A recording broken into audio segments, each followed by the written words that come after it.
Selon Raphaël Arnaud, ex-militant d'extrême gauche, le fascisme est déjà là. Le fascisme arrive.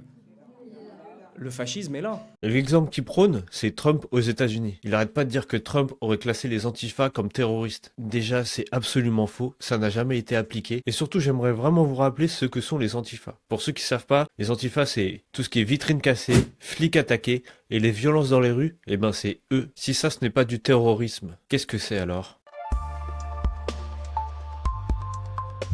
Camarades, c'est que pendant longtemps, en tant qu'antifasciste, on a lutté contre un fascisme qui pourrait arriver.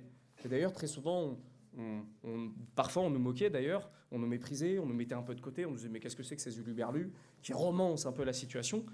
Qu'on se le dise aujourd'hui les camarades, il ne s'agit plus de dire le fascisme arrive, le fascisme est là. Et je suis bien heureux que vous en ayez conscience.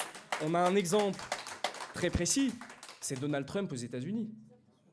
Alors oui, je vous l'accorde, on est encore à un moment de tournant. C'est-à-dire toutes les institutions de la bourgeoisie classique, démocratie libérale, etc. n'ont pas encore sauté. On n'est pas encore totalement tombé dans le fascisme.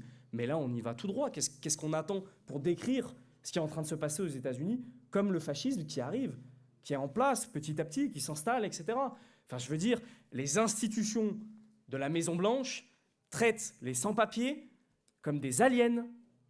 Pour décrire les sans-papiers là-bas, on met des emojis aliens. Non mais les emojis aliens.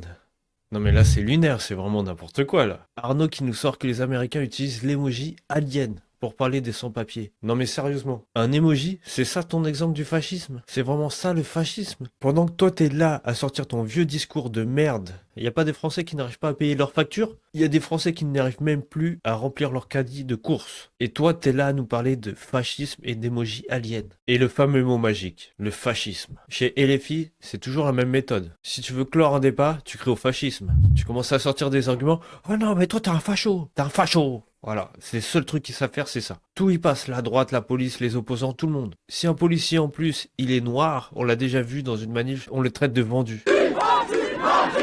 Ils sont là à crier au fascisme, ils voient le fascisme partout, sauf chez eux. Eux, c'est des fascismes 2.0, mais ils le voient pas. Ils se voient pas eux-mêmes. Ils se disent pas, tiens, en fait, c'est peut-être nous les fascistes, non?